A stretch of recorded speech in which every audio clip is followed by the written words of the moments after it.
امشب روی صندلی پارازیتی مهدی یحیی نژاد نشسته. آقای یحیی نژاد بنیانگذار وبسایت پرطرفدار بالاترین هستند که یک سایتیه که شما اگه از یک لینکی خوشت میاد میفرستی اونجا، مردم بهش رأی میدن. اگه خیلی رأی بیاره خب همه میبینن. یه جورایی دموکراسی لینکی.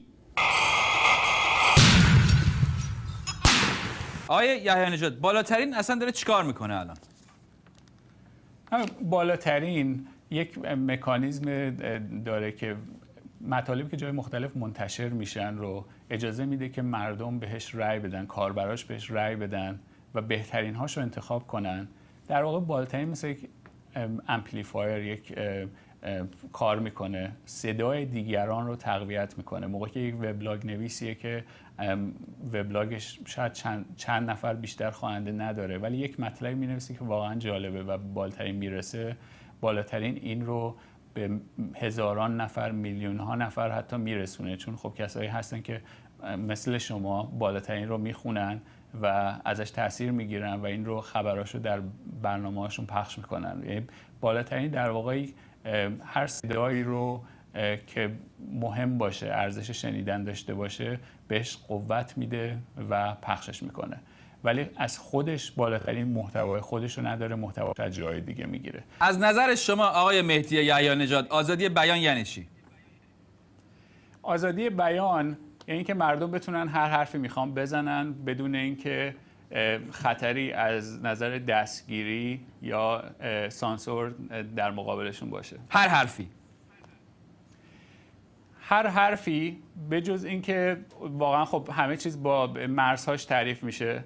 حرفهایی که تشویق به خشونت باشه یا حرفهایی که منجر به خشونت بشه، خب اینها واقعا دیگه حرف نیستن، یعنی موجب یک عمل میشن. توهین به مذهب یعنی چی از نظر شما؟ اصلا توهین در کل از نظر شما یعنی چی آقای یحیی نژاد؟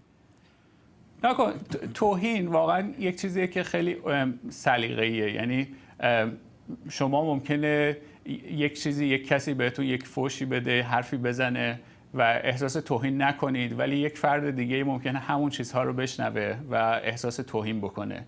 این توهین واقعا تعریف خیلی مشخصی نداره که آدم بگه اینها رو این مرز توهین رو تعریف میکنه و دقیقاً هم مشکل توهین همینه که تعریفش سخته. در مورد فحش و کلمات رکیک این خیلی تشخیصش واقعا سخت نیست. یعنی توی بالاترین برای کاربران یه امکاناتی گذاشته شده که اگه کلمات رکیکی دیدن گزارش بکنن و ما اینو یه بخش جدیدی اضافه کردیم که این کار راحت‌تر بکنه و تنها به دین هم اینو محدودش نمی‌کنیم. این میتونه در مورد هر مطلب دیگه‌ای باشه و اگه اینا کلمات رکیک ببینن، تشخیص کلمات رکیک سخت نیست. کلمات رکیک کلماتی هستن که شما نمیخواین جلوی پدر، مادر، خواهرتون، برادرتون بگید. خب حالا من یه سوال دارم از شما یه سری لینک ها رو حذف کردین که ما حالا میدونیم که چه لینک هایی رو شما دارید حذف میکنید، اما مثلا لینکی از آقای جنتی که گفتند آیت الله خامنه‌ای از طرف خدا مأمور است،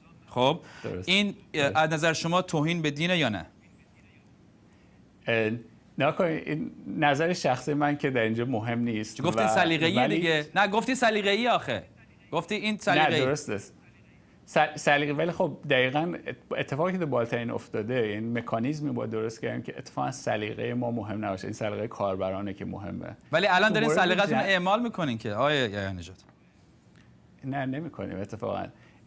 تو این مورد جنتی مثال خوبیه که زدین، چون به فرض حالا اون حتی اگر جنتی برگرده یک فحشی بده، به فرض یک کلمه رکیکی استفاده کنه، اون واقعا براش باید اجازه انتشار پیدا کنه. در حتی یعنی اون قانونی که ما در مقابل لینک های رکیک داریم درش رعایت نخواهد شد در این مورد، به دلیل اینکه ارزش خبری داره. یعنی یه سری چیزا هست که موقعی که ارزش خبری داره و شما براش باید تفاوت قائل بشین و تنها یک چیز به قول معروف جلف رکیک نیست. خب آقای یحیی نژاد، شما رفیق بازی و گنگ و مافیا و اینا تو بالاترین میدونین هستن، میشناسین کیان؟ نه لزوما. یعنی من خودم سعی میکنم وقتم بیشتر صرف این بشه که سیستم بالاترین به طور کلی کار بکنه تا اینکه وقت بذارم و ببینم کی به کیه. ولی بالاترین مثل هر جامعه دیگه‌ای درش گروه‌های مختلفی داره، گروه‌های دوستانی که کسانی که با هم آشنان دور هم جمع میشن. تا زمانی که این افراد تقلب نکنن من مشکلی در این مورد نمیبینم. خب باندبازی تقلب دیگه، لابیگری تقلب دیگه. من آدمایی میشناسم که از من خواهش میکنن در طول هفته که برو آقا جان فلان لینکو حتما مثبت بده، این کارو بکنی حتما. میدونی حالا این من توی باندی نیستم ولی میدونم که مشخصه که یه سری لینک هایی که ارزش خبری آنچنانی نداره الکی میاد بالا. نکن این کاری اگر من بخوام متوقفش کنم در واقع دارن توی فرآیند عادیه که اجتماع دخالت میکنم. توی هر اجتماعی شما چنین اتفاقی میفته، به فرض در یک دموکراسی هم شما گروه‌های مختلفی خواهید دید که سعی خواهند کرد که به یک مسائلی رأی بدن، به فرد مورد نظرشون رأی بدن.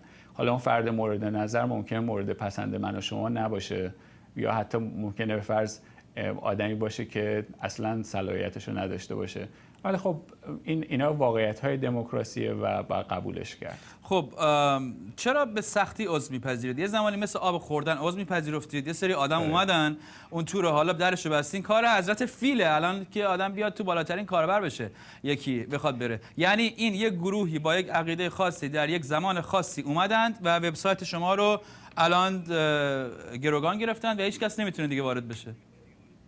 این نکته آخرتون درست نیست، چون واقعا همین بالاترین رو نگاه بکنیم میبینید چقدر عقاید مختلفی توش هست. یعنی اصلا این که یک گروه خاص فقط تو بالاترین دارن عقایدشون ابراز میشه اصلا درست نیست و خیلی عقاید مختلف در بالاترین ابراز میشن. اتفاقی که هست اینه که واقعا بالاترین هدف اصلیش خبررسانی و آگاهی رسانیه. بالاترین یه وبسایتی مثل فیسبوک یا توییتر نیست که حالا بخواد میلیون ها عضو داشته باشه و اون هدف اصلیش رو باید رعایت کنه و ما متوجه شدیم که برای اینکه تعداد کاربر بیشتری بگیریم نیاز به امکانات بیشتر هست و اگه الان شروع کنیم کاربر بیشتر گرفتن متاسفانه با توجه به اینکه امکانات کافی نداریم به کیفیت وبسایت لطمه میخوره. برای همین منطقیه که فعلا تنها به شکل کمش اجازه بدیم و الان هر کاربرهای فعلی اجازه دارن که برای دوستانشون دعوتنامه بفرستن و به این شکل داره وبسایت رشد میکنه، منتها از طریق دعوتنامه. چند تا کاربر دارین الان؟ هم بیش از 30,000 تا کاربر داره بالاترین. چقدر بیننده داره بالاترین در طول روز یا در ماه؟ بالاترین حدود 500,000 تا 1,000,000 آدم در طول ماه میخوننش. این خب بستگی داره که اخبار تا چه حد اون ماه داغ باشن یا نباشن. آها، چرا آقا این که شما می‌خواستین بیاین تو برنامه ما رو کردن موضوع داغ، چرا اونو حذف کردین؟ آها، اون موضوع داغ در واقع تبلیغ یک فرد خاصی محسوب میشد که صحیح نبود در بالاترین اتفاق. کی تبلیغ من یا تبلیغ خودت بود که؟ تبلیغ هر دوی من و شما. عجب گیری. در صورت آقای یحیی نژاد میرسیم به اونم البته سانسور بوده. اون هم سانسور بود ولی سانسور موضوع تجاری به نظر من. کجا تجارت دارم میکنم با شما؟ آیا شما داری تجارت میکنید؟ من کارمندم. شوخی میکنم ولی صحیح نیست. من تو بالاترین دیدم که هر جا که بالاترین واقعا یه وبسایتی که توسط کاربرش اداره میشه و همین کاربرا شما رو کردن موضوع داغ، شما خودتون براشون سانسور کردین؟ خب واقعا یه قانون داریم که موضوعاتی که در مورد افراد هستن واقعا خب این نوع استفاده که یک موضوع خیلی خاصی که یک مخاطب خیلی خاصی رو داره تبلیغ میکنه و با توجه به اینکه هم من و هم شما درش بودید بهتر بود که اونجا نباشید. خب برای هزینه‌های وبسایت از دولت یا مرکز خاصی با عقیده سیاسی خاصی که پول نمیگیرید؟ نه نمیگیریم. شخصیه کاملا. بالاترین واقعیت بخش عمده سرمایه‌اش داوطلبانی بودن که به بالاترین کمک هم بدون هیچ چشم داشته مادی. این واقعا ارزش اون رو بخواد آدم جمع بکنه به حال عدد رقم نمیشه داد. و در یه قسمت دیگه هم باید باز از کاربران تشکر کنم چون در سال گذشته کمک کردن و برای بخشی از پول سرور. آقای یحیی نژاد 1 دقیقه فرصت دارید که با مخاطبان این برنامه صحبت کنید. این شما و این هم مخاطبان برنامه پارازیت. در دو قرن گذشته که واقعا ایران با رسانه آشنا شده، با روزنامه آشنا شده، با کتاب چاپ شده آشنا شده، متاسفانه کشورمون با سانسور همیشه طرف بوده. همیشه گردش آزاد اطلاعات رو به شکل‌های مختلف حکومت‌ها جلوشو گرفتن. اگر ما بخوایم واقعا از این مسئله گذر بکنیم و راه حلی براش پیدا کنیم، به عنوان همه ما، حالا مخصوصا کسانی که اهل فنن، مهندسین، برنامه‌نویسای کامپیوتری و همینطور خبرنگارها، همه ما باید دست به دست هم بدیم به عنوان یک پروژه ملی واقعا به اینکه چجور آزادی بیان رو در ایران برقرار بکنیم فکر بکنیم. بخشی از این موضوع پیدا کردن راه‌حل‌های فنیه، بخش دیگهش بحث در مورد خود آزادی بیان و حد و مرزاشه و این بحثا باید ادامه پیدا کنه. همین بحثی که در بالاترین شاهد بودیم و جای دیگه هم باید ادامه پیدا کنه و امیدوارم که در طول زندگی خودم برقراری آزادی بیان رو در ایران شاهد باشم. شخصیت خوب هفته دانشجوی ستاره‌دار ایرانی است. آقا شما که کنکور دادید، خانم شما که کنکور دادید، میدونید چه عذاب علیمی است قبول شدن تو این دانشگاه‌های ایران، بعد با همه این حرف‌ها و تست دادن‌ها و کلاس کنکورها و اینها قبول شی و بعد به خاطر اینکه یه جایی یه اعتراض کرده، یه حرفی زدی، ستاره‌دارت کنن که در نهایت یعنی از حق تحصیل محرومت کردند. آیه جمهوری اسلامی، تحصیل حق همه است. دانشجوی ستاره‌دار هم هرچند این روزها حتی یه ستاره تو آسمان ایران نداره، اما پاش از ایران بذاره بیرون همینجوری ستاره بلیب بلیب بلیب میاد بیرون براش، پذیرش میگیره این ورون بر. همیشه قدر مخای ایرانی رو فرنگی‌ها بیشتر دونستن. ولی با این حساب شخصیت خوب این هفته ما به مناسبت روز دانشجوی ستاره‌دار ایرانی است، چرا که یکی از اولین حقوق یک انسان امروزی ازش گرفته شده، یعنی حق تحصیل. آیه جمهوری اسلامی، تحصیل حق جوان ایرانیه، شما بهشون لطف نمی‌کنید. شخصیت بد این هفته خودش میدونه کی اسمش نمیگم آبروش میره، اما شخصیت زشت این هفته محمد رضا شریفی نیا، چرا که در برنامه تلویزیونی 7 گفت 3 تا فیلم آخرم یکیش اخراجی هاست، یکیش پسر تهرانی، یکیش هم یک اشتباه کوچولو که فقط اگر اخراجی ها رو محاسبه بکنن ایشون به عنوان کسی که توش بازی کرده، یعنی من با توش بازی کردم، که فکر می‌کنم تا 150 سالگی هم که ایشون عمر بکنن انشالله، فکر نمی‌کنم تمام مجموعه فیلماشون به اندازه فروش اون برسه. 2 فیلم پسر تهرانی رو اگر محاسبه بکنین، کلا فیلم پسر تهرانی 1 میلیارد در تهران فروخته، 1 میلیارد هم در شهرستان ها. مجموعه فیلمایی که شما در زندگیتون ساختین حتی به اندازه 1/3 اون فیلم هم نخواهد شد. همین، مرسی. ای ولید، میای تو تلویزیون فروش فیلماتو میزنی تو سر مردم. همین مردم اگه اراده کنن و فیلمای تو رو تحریم کنن که تو بیچاره میشی که آیه دون کورلونه. مردم حالا هیچی، محافظه‌کارا از قدرت برن کنار، باز تو بیچاره میشی. تو خودت هنرمند میدونی جناب شریفی نیا؟ هنرمند میاد تو برنامه تلویزیونی با ادبیات احمدی نژادی اولدروم پولدروم لات بازی. حالا من هیچ، مردم حالا شما قضاوت. مثلا رضا کیانیان هیچ وقت میادم چی کاری بکنه تو که تو کردی؟ 100 سال نمیاد. بیضایی میاد، عزت انتظامی میاد، مشایخی، نمیدونم آدمای دیگه. این همه آدم حسابی ما داریم تو مملکت، هنرمند داریم. کیمیاییش که خودش تو کار زامندار و ایناست، اینقدر لات نیست که تو داری لات بازی در میاری تو سینما ایران. اخراجی ها فروخته. من خدای سینمای ایرانم، اخراجی ها هم شد برای ما فیلم. خدا وکیل تو خودت بگو اخراجی ها فیلمه؟ آی شریفی نیا، شما دلالی و الان دوره توه، همونطور که دوره احمدی نژاده و بذار باشه. چیزی که مردم یادشون میمونه این روز هاست و این کارهایی که تو داری میکنی.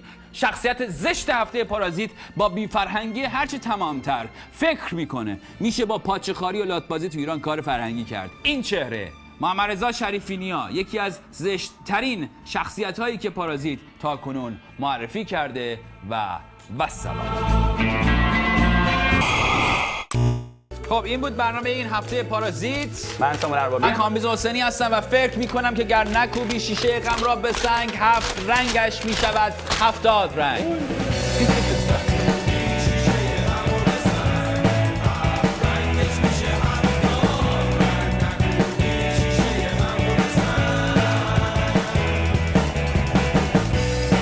در این نقشه سنگی که مربوط به 2000 سال پیش است، نام‌های تاریخی مناطق جهان نوشته شده که دقیقاً نشان میده که نام خلیج فارس بیش از 2000 سال پیش وجود داشت و که مردم روم باستان از همین نام استفاده می‌کردند.